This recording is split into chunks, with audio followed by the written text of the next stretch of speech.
now on 7 News at 5, a burn ban issued across South Carolina. We'll take a look at local resources and what you should do to avoid sparking a wildfire. Plus, residents in Gaffney will soon have to make sure their address numbers are clearly displayed outside of their homes. If you don't, it could be a costly mistake. And an upstate school district wants to improve their schools and build another, but it could come at a cost. We're glad you're with us here on 7 News at 5 this Friday afternoon. Before we get to those stories, we have an update to some breaking news. 4 teenagers are facing charges in connection to an assault. Greenville police tell us a 13-year-old was assaulted by 4 people after being chased at Unity Park. It's unclear what condition that victim is in, but police say 4 suspects, 2 15-year-olds and 2 16-year-olds, have been charged with assault by mob. Investigators are asking anyone with information on this case to contact them as soon as possible. A 7 News alert, a statewide burn ban has been issued in South Carolina. That order prohibits all outdoor burning to help prevent wildfires and protect property. A red flag warning continues for the upstate and the mountains this weekend. Chief Caggiano from the Gaffney Fire Department cited the recent weather conditions we've been having as a major factor for the ban. That means no burning at all until the burn ban is released. That's statewide, so that's any open burning outside your home. And so really you're just asking people to be safe. It's very dry. We hadn't had rain in a while. We have seen some uptick in winds, and which makes it even worse for forest fires. And we're just asking people to be safe and really don't burn until the red flag has been lifted.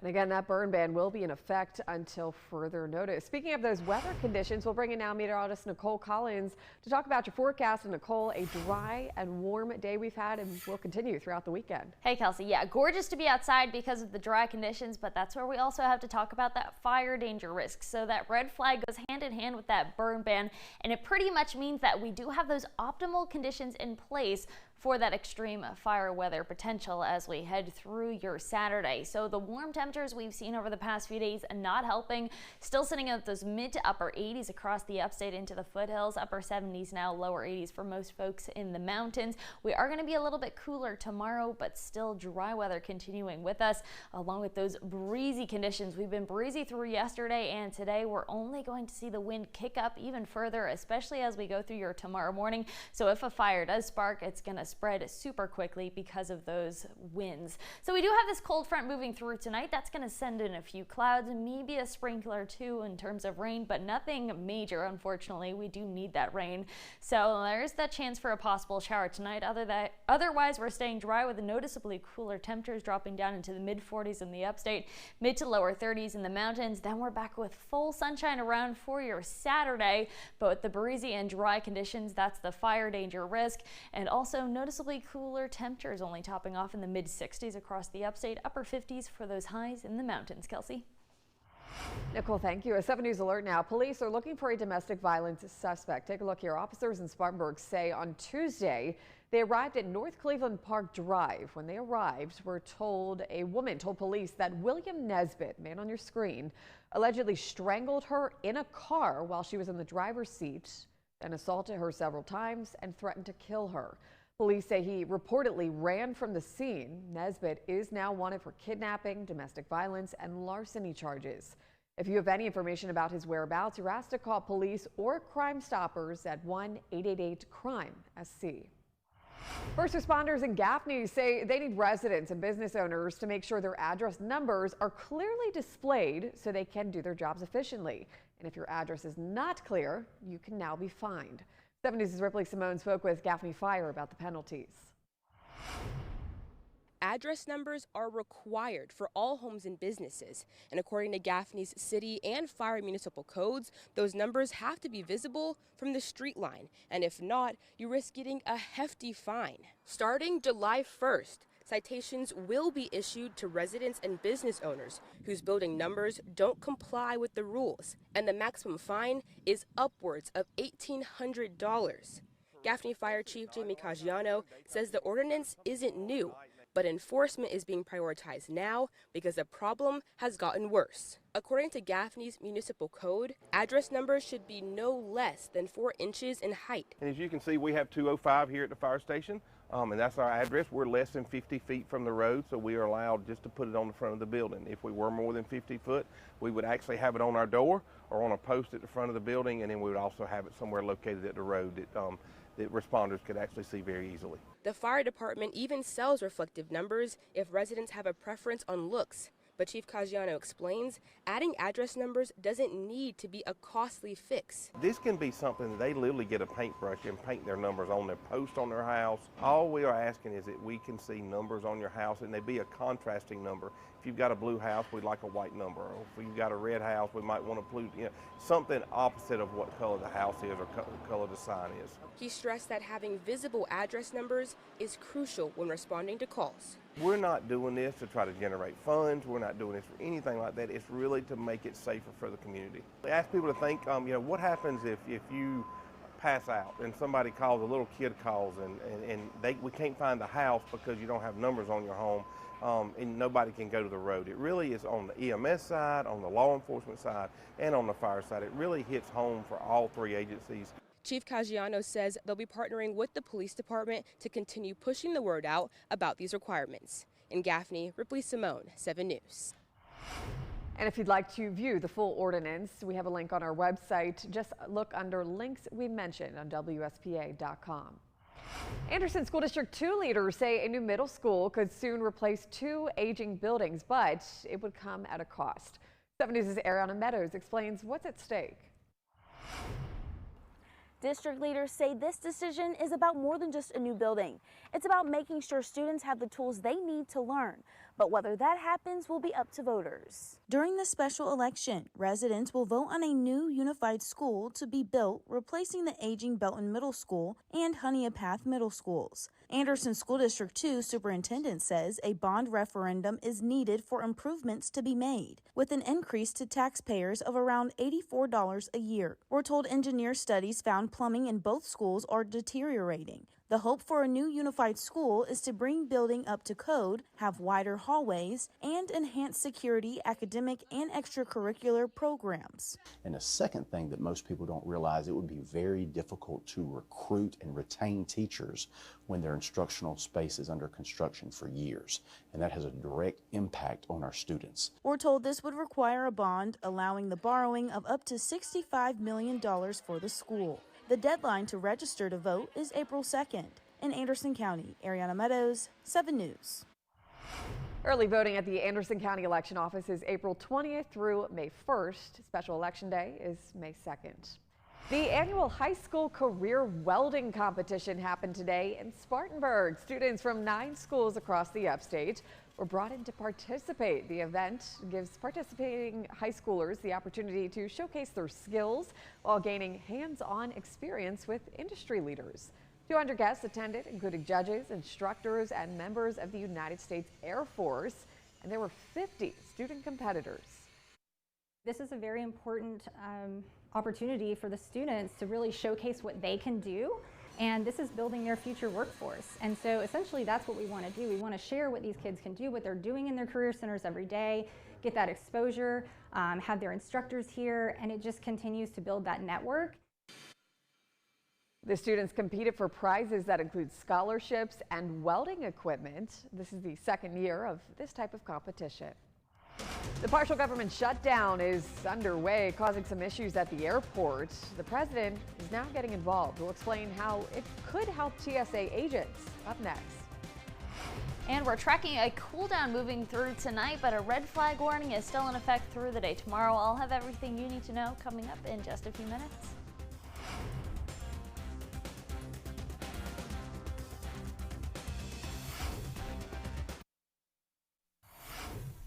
Welcome back. 3 people are dead after a helicopter crashed during a sightseeing tour in Hawaii. Video shows an emergency team traveling to the remote area off of the coast of Kauai, one of Hawaii's westernmost islands. 1 pilot and 4 passengers were on board Thursday when the chopper crashed about 100 yards offshore. 2 survivors were transported to a local hospital. I've said it before and I'll say it again. Here on Kauai, whenever somebody puts their feet on our soil, they're one of ours. We treat them like one of ours. They're a part of our family, and our first responders respond with that spirit in mind. The NTSB is investigating, and officials say sightseeing company Airborne Aviation owns that helicopter. Leaders in Washington are scrambling to find a way to reopen the Department of Homeland Security and get thousands of TSA workers paid. For now, those workers are still on the job, but without a paycheck. It's their second missed paycheck since the shutdown began. 7 News Washington correspondent Raquel Martin has the latest. This afternoon, President Trump signed an emergency order to pay TSA workers immediately. Their first paycheck in more than a month is expected to arrive as early as Monday. The rest of DHS funding, however, remains in the hands of a bitterly divided Congress. This gambit that was done last night is a joke. House Speaker Mike Johnson is rejecting the Senate's deal to reopen the Department of Homeland Security without funding immigration enforcement. We're not going to do that. These people want open borders and they want criminal illegal aliens in the country. Instead, he says House Republicans will take up a separate plan, one that would fund all of DHS, including ICE, for 60 days. We're going to send that over to the Senate, and we hope that they'll accept that. They can do it in record time, just like that. Problem is, senators already skipped town after passing their compromise unanimously in the wee hours of the morning Friday. The setback drew swift backlash from Democrats. TSA agents have been forced to operate under extreme conditions. That needs to end, and it can end today. Senate Minority Leader Chuck Schumer writing online, quote, "A 60-day CR that locks in the status quo is dead on arrival in the Senate, and Republicans know it." Adding, quote, "Democrats will not give a blank check to Trump's lawless and deadly immigration militia without reforms." Johnson says TSA workers will still get paid in the meantime. President Trump has already ordered by executive order that TSA agents will be paid. President Trump announced on True Social Thursday evening he'd sign an order to pay them and address this emergency situation at airports. Hundreds of TSA workers have already walked away since the shutdown began after missing their paychecks. It's been leading to those long lines we've seen at airports across the country. Meanwhile, President Trump looked to lend a helping hand to farmers today, squeezed by higher prices from tariffs and the Iran war. The president invited farmers and ranchers to the White House to announce rollbacks on farm equipment, environmental regulations to lower the costs. He also touted a plan to allow gasoline with a high blend of ethanol to be sold year-round, much of the benefit of corn and soybean farmers. Every day we're looking for new ways to support our farmers, reduce your costs, and to help lower the price of food for the American family. So we are going to be cutting out massive amounts of nonsense that are mandated to be put on your tractors and all of your trucks. In December, the president announced $12 billion in federal aid to farmers to offset cost increases from his tariffs. The Iran war also hit the farming industry hard by driving up fuel and fertilizer prices. And we're keeping a close eye on drought conditions here as we get into growing season locally, and the drought conditions are also adding to a fire danger risk as we head into the day tomorrow. Red flag warnings are in place across the upstate and the mountains throughout your Saturday, and reason being for that, we have those conditions in place that are optimal for fires and fire spreading. So no burning. That burn ban is in place. It's already in place, should I say, and we're keeping it in place until further notice because of those optimal conditions. We've got strong winds, so if a fire does start, it can spread fairly easily. Low humidity is also priming the atmosphere for fires to spread, and we're also talking about dry brush and vegetation and abundance of fuel, should I say, for those fires to feed on because of those drought conditions that we've been seeing over the past few months. So still extreme drought parked across the upstate, and that's what's fueling our fire danger risk and really what we're keeping a close eye on as we get into the growing season. High temperatures today also didn't help that fire risk, where we've been sitting hot over the past few days, topping off in the mid to upper 80s across the upstate today, mostly mid to lower 80s for those highs in the mountains. We are tracking a cool down as we head into tonight. This cold front starting to make its way across the area. It might spawn a shower or two, but for the most part, everyone stays dry with just slightly cooler temperatures moving into into the area. So clouds are on the increase as we head through this evening. There's that slight shower chance in the mountains as we go through your Friday night. Heading into tonight, into early tomorrow morning, the Vipercast brings maybe a spotty shower or two working its way down into the upstate. But once again, this is not a widespread event. We really do need this rain, but we're maybe only seeing a few sprinkles out of this cold front moving through going over the next few hours. By your Saturday morning, you're waking up to plenty of sunshine, slightly cooler temperatures out there, and we're continuing with this high pressure sliding into place, keeping those breezy conditions in place and also those dry conditions in place as we go through your Saturday. Wind dies down just a little bit going into your Sunday, but we continue with dry and sunny conditions going through the day. So here's the wind as we head through tomorrow, especially tomorrow morning. We could see those gusts in the upstate up to 30 to 35 miles per hour. In the mountains, those gusts could be up to 40 miles per hour for the first part of the day before they die down later on. Fifth Third Park right now is seeing those dry conditions, breezy out there. Currently, temperature warm, sitting at 86 degrees. And at Seneca, 86 degrees is also the temperature under nice sunny skies as we go through this evening. Tonight is where the cool down moves in. Temperatures down into the 40s, 30s in the mountains, and then by tomorrow, highs only topping off in the 60s and 50s across the area. So sunshine is the story for your Saturday and Sunday, but noticeably cooler temperatures before the warm-up starts back again as we head into early next week. In the mountains, temperatures are running in the 50s and 60s through the weekend with plenty of sunshine sticking around. Our next rain chances, which we need desperately, don't move in until the end of next week. Kelsey? All right, Nicole, we'll wait for the rain. Thank you for that. Well, with gas prices rising along with a lot of other things, you may feel financially strapped. Recent studies show you're not alone. An upstate personal finance expert is talking about ways you can help with that on Off Air with Amy this week. Feel that shame and overwhelm with feeling behind. And so they're scared to check their numbers. They don't want to admit they need help. They don't want to, they see their friend going on an all-inclusive vacation or buying a new car. And they're like, what am I doing wrong? And it's not that you're doing anything wrong by any means. You don't know their situation either. I think it's just, we have to get back to focusing, like you said, on the basics first of where is my money going? What's a priority to me? Do I even care what that person's doing? And then there's seasons of life where they're just more expensive. And maybe that means you pay off debt as fast, or you can't save as fast, and that's okay. Everyone has their seasons. Amy Wood explores the tricks that can get you back on track with your finances on Off Air with Amy this week. It airs every day at 12:30 exclusively on WSPA+. It was once a popular way to hook people onto reading, but it's starting to go away. Coming up next, the last chapter on pocket-sized paperbacks.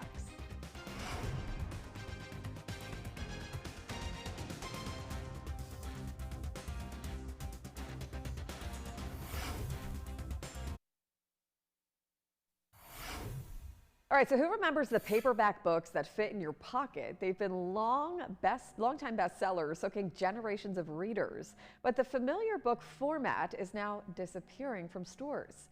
Bradley Blackburn explains why.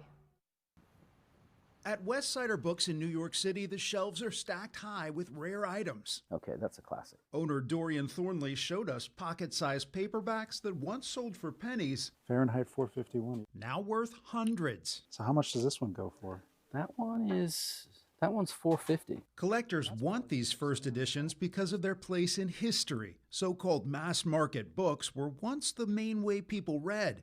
Introduced in the 1930s, they were sold everywhere. Stores, newsstands, even vending machines. Before that, buying a book was more of an expensive proposition, so this was aimed at people who perhaps didn't have as much disposable income as other readers. They span genres from classic literature to steamy romances advertised on TV. They send my imagination flying. You belong in the world of Harlequin. But mass market sales plunged more than 80% in the last 20 years, according to Circana BookScan. In December, a major book distributor stopped stocking them entirely. We have an endless, infinite bookshelf that we can fit in our pockets in the form of our phone when it comes to audiobooks as well as ebooks. The pocket-sized format may be going away, but paperbacks aren't. Larger trade books like these remain popular. They're printed on higher quality paper, and they sell hundreds of millions of copies every year. Still, for book lovers, the last chapter for a humble format is sad. These are great, but they're $17 and mass market's worth $6. So reading becomes just a little bit less accessible again. But billions of old books remain out there, ready to be picked up. Hopefully for years to come, right? The paperback story isn't over yet. Bradley Blackburn, CBS News, New York. While mass market book sales have declined, the printed book is hardly dead. Even with the rise of the e-book, hardcover and trade paperback sales have stabilized. According to Circana BookScan, more than 675 million were sold last year. Nothing like a good old book. Up next, a popular spot for an upstate community is about to get some big upgrades. Coming up, a look at what's changing at Clemson Park. 7 News does more to put viewers first. Don't want to wait until the 11 o'clock news? The same 7 News team is on CW62 at 10 o'clock. Prefer to trust your meteorologist? 7 News brings more experience to the weather. Can't get enough of local news and sports? 7 News has more reporters than any station in town. It's not just any news. It's 7 News on CW62 at 10 and WSPA at 11. Now in this half hour of 7 News at 5, a gruesome discovery at an upstate home. We're learning more about the couple that was found dead in what authorities say was a murder-suicide. Plus, a popular park in the upstate is getting some big upgrades. We'll take a look at the new features, including a skate park. And the South Carolina women continue their march toward another national championship. We'll preview Saturday's matchup just ahead.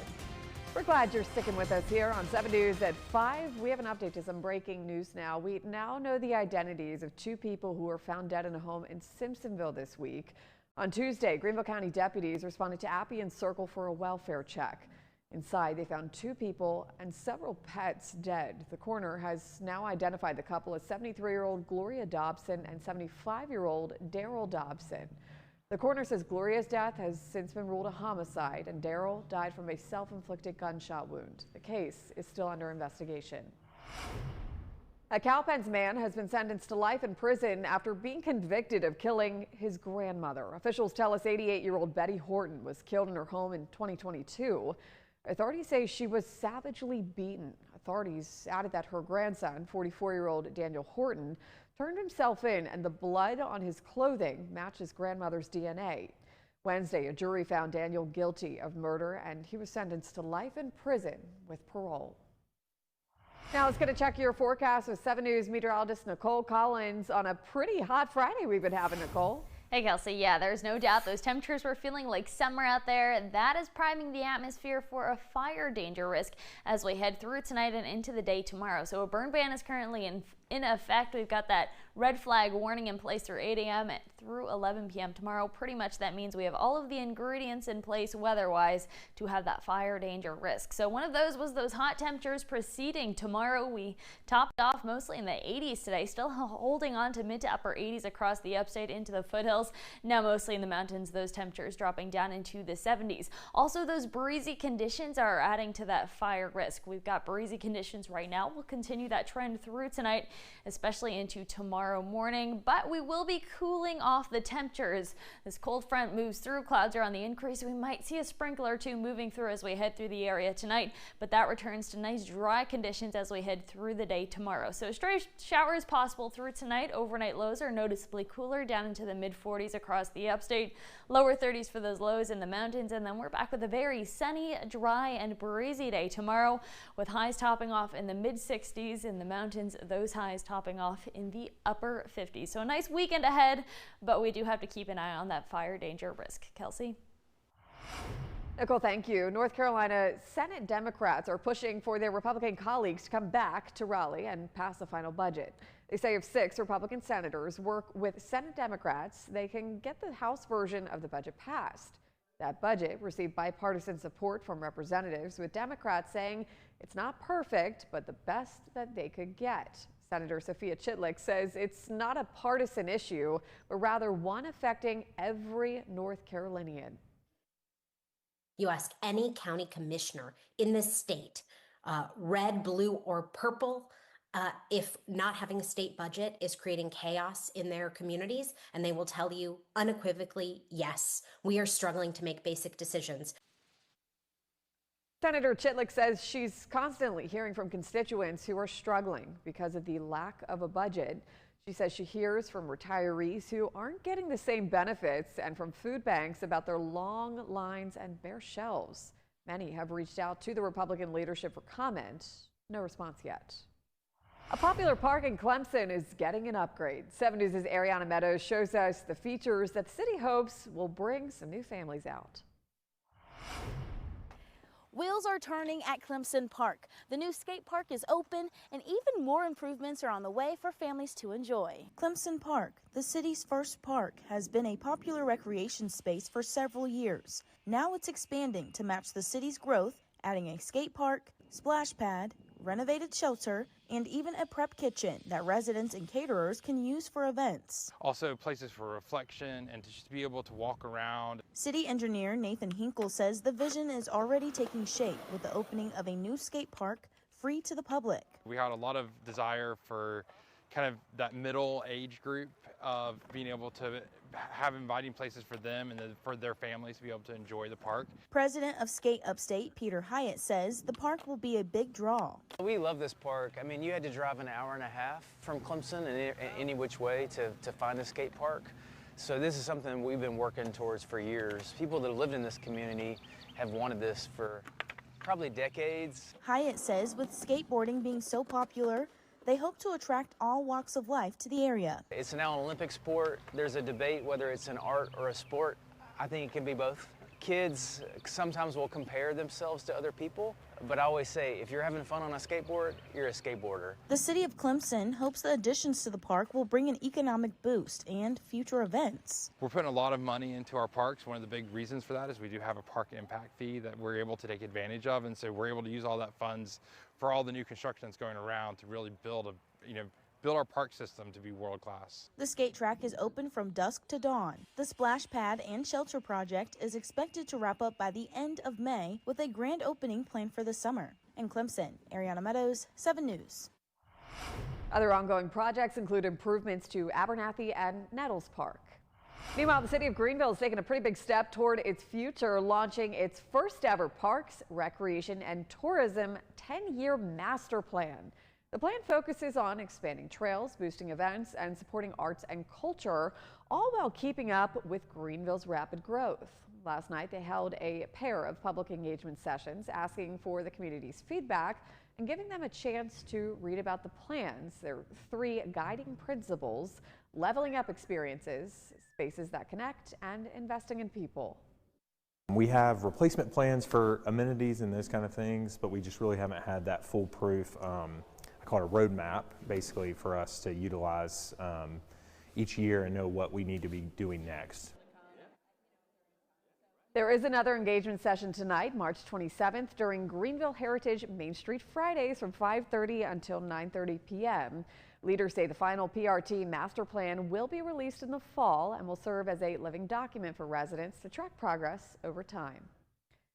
The South Carolina women continue dancing all the way out in California, where they could set for Saturday's Sweet 16 matchup against the Oklahoma Sooners. 7 News' Mariah Ross joins us with more of the excitement out of the weekend. Mariah? Well, Kelsey, the South Carolina women are back in the Sweet 16 for a 12th consecutive season, set for a rematch with the Oklahoma Sooners, who were just one of 2 teams to knock off the Gamecocks during the regular season. Should USC pull off the win, they would advance to the Elite 8 for a 6th straight year, where the winner of TCU and Don Staley's alma mater in the Virginia Cavaliers await. Despite an overtime loss to the Sooners in January, the Gamecocks view this matchup not so much as a revenge game, as much as they see it as an opportunity to continue a legacy built by the teams before them. When we go in practice, they literally have banners of all, like, some of the greats that got drafted in the first round. We're playing more than just for us. It's bigger than us. It's for South Carolina on our chest and the legacy that people did in front of us. Previous players has created a culture and expectation that South Carolina holds. It's not something I individually think about when playing, because I just want to win, just like probably they did. But the culture and the expectation is there only because they paved the way for us to be in this position and be a winning program. Well, with that legacy on their shoulders, the 2025 Gamecocks keep marching toward a 4th national title in the last 10 seasons. USC and the Sooners tip off in the Sweet 16 Saturday at 5 p.m., again with the winner getting either TCU or Virginia in the Elite Eight.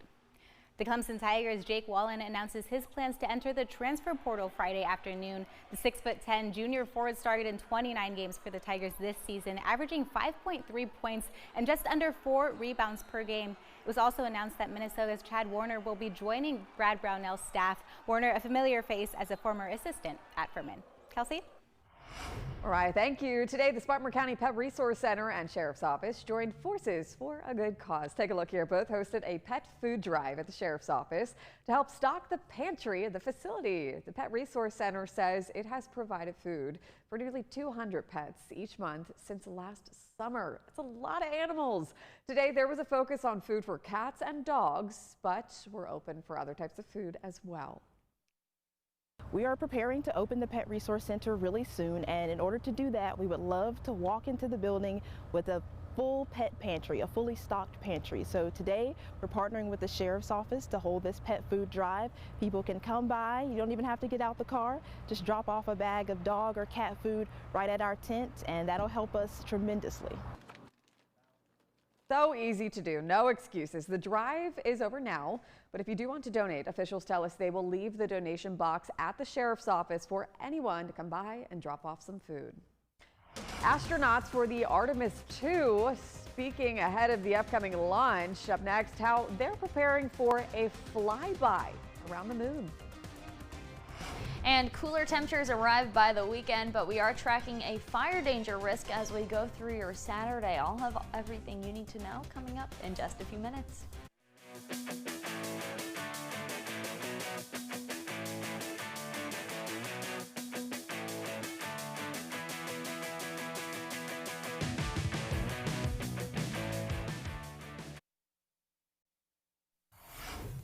Four astronauts have arrived at the Kennedy Space Center in Florida, their last earthly stop before lifting off, hopefully next week, for a lap around the moon. They will be the first humans in deep space since 1972. Christian Benavides has more on the historic mission and what the astronauts hope to achieve. With their feet firmly on the ground, these four astronauts are reaching for the moon. We really are going for all by all, and we are. And we want to take the whole world along with us. The launch window for this Fab 4 opens on Wednesday, April 1st. They'll strap into Artemis II, NASA's most powerful rocket ever flown, with the Orion capsule on top. The team says they're laser focused. We look at our objectives. We're going to test this capsule. We're going to lay the groundwork for Artemis 3 and 4. And we're going to try and get back safely and land in the Pacific Ocean. Nearly 9 million pounds of thrust will propel these astronauts into deep space, looping around the far side of the moon and back. All astronauts start a mission with one goal, to not mess it up. Mission specialist Victor Glover would be the first black man to travel around the moon, and Christina Koch, the first woman. I am so grateful to those that paved the way for me to be here and for all of us to be here, and it's an honor to potentially inspire the explorers of the future. This crew's first concern is the near future. April 1st is not a guarantee. April 6th is not a guarantee. We got to go feel this whole thing out. A February launch was postponed when NASA discovered a problem with the rocket's helium pressurization system. They're very confident that the problems that stopped them before have been fixed, and they're very optimistic about getting this rocket finally on its way on April 1st. The crew also announced a special stowaway, a zero-G indicator mascot selected from a worldwide contest. And our buddy here named Rise was submitted by second grader Lucas Yee from California. Worldwide enthusiasm for an out-of-this-world mission. Christian Benavides, CBS News. These new lunar era missions will occur in phases with the ultimate goal of establishing a sustained human presence on the moon and eventually creating a launch point for Mars.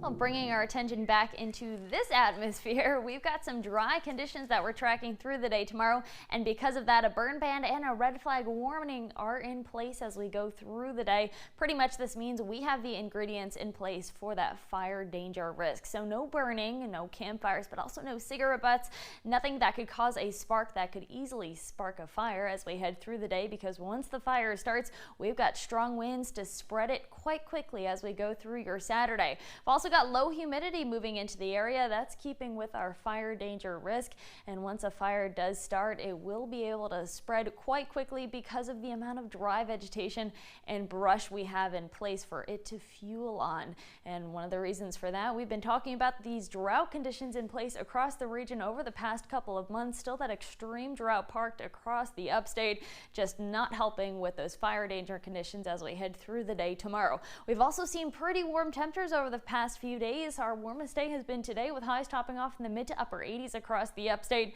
mostly mid to lower 80s for highs in the mountains. That's also priming the atmosphere for a fire danger risk as we head through the day, even though we are tracking a bit of a cool down as we head through tonight. So cold front currently passing over our area. We'll see maybe a spotty shower or two forming on the backside of that as we go through tonight, but really no significant rain chance, unfortunately, because we desperately need that rain. So clouds are on the increase through this evening. There's that slight shower chance in the mountains as we head over the next few hours.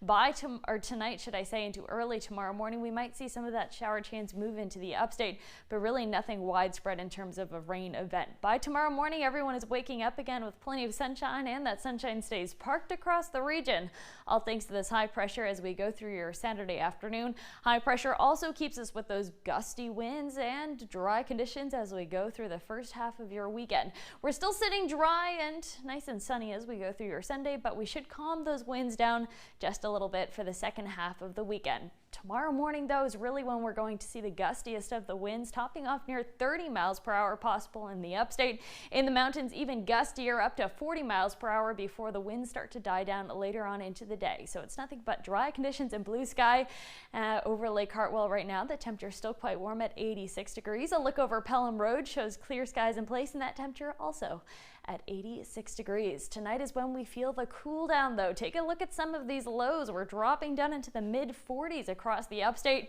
near the freezing mark in the mountains, before we bump those temperatures only back up into the 60s and 50s as we go through the day. And as the cooler temperatures move in, we continue with plenty of sunshine over your Saturday and Sunday before a warm-up starts early next week. In the mountains, we're into the 50s and 60s with the sunshine sticking around through the weekend. Our needed rain chances don't come until Wednesday, Thursday, and Friday. Kelsey? All right, Nicole, thank you. Well, it is statistically safer than driving, but that does not stop many people from being scared of flying. Up next, how you can get over anxiety of taking to the skies.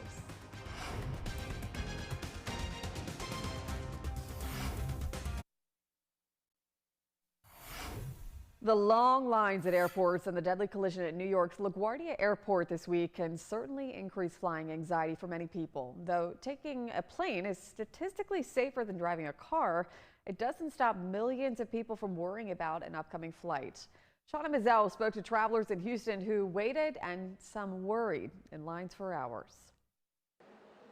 It's hurry up and wait at Houston's Intercontinental Airport. Come on, get those steps in, people! Where passengers slowly move through an hours-long security line.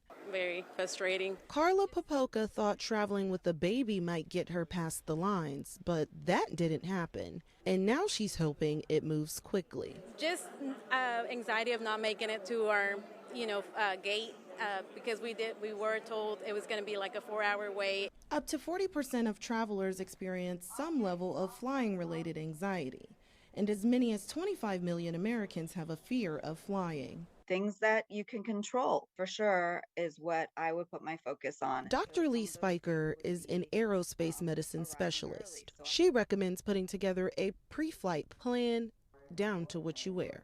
Comfortable shoes, comfortable loose-fitting clothing, eating at normal times, good hydration, having your medications with you. It's always a great idea to have your medications in your carry-on. Many passengers tell us they came prepared with music, books, and comfy shoes and expected the long lines to be as bad as advertised.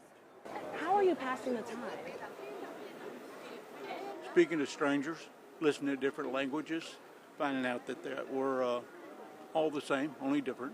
Clay Grider's plan is a good one, according to Dr. Spiker. Lean on each other, get through it together. Whenever you do things as a team, you often feel that success when you get to that flight. Turning a difficult travel day into a journey to remember. Shauna Mizell, CBS News, Houston.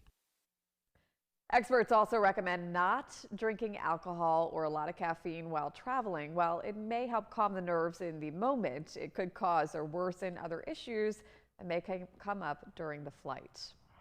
AI may be telling you what you want to hear instead of what you need to hear. A Stanford University study found that when people asked AI about their personal problems, the AIs are overly agreeable and psychophonetic.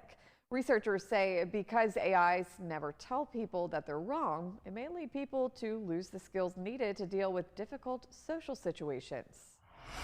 E-cigarettes can help people quit smoking. A University of Massachusetts Amherst study found that while nicotine e-cigarettes cause health problems, people who try to quit smoking by switching to the e-cigarettes were 20 to 40% more successful than people who use nicotine patches or gum. But researchers say this does not mean this method will work for everyone.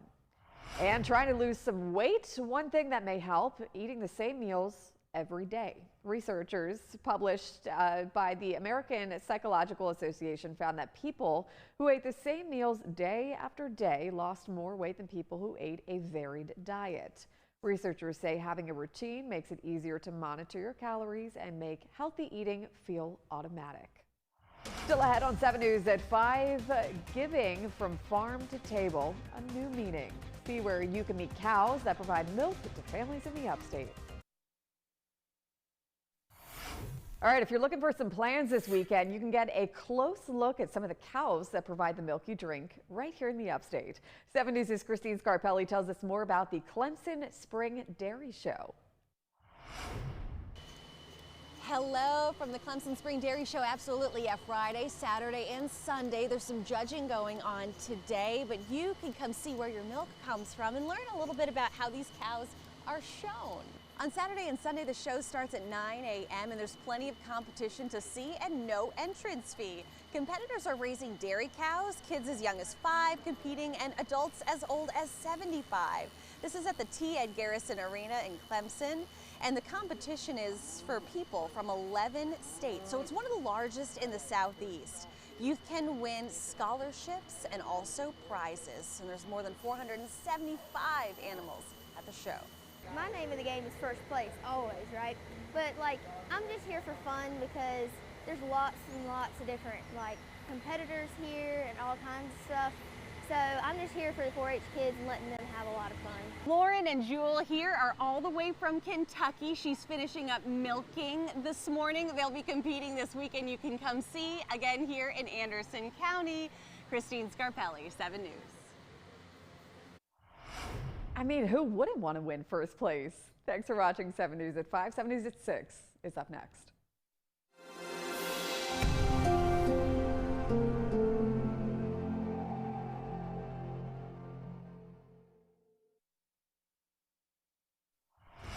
Right now on 7 News at 6, upstate fire officials are reminding everyone of the dangers of fires during these dry conditions we have. A statewide burn ban is now in place.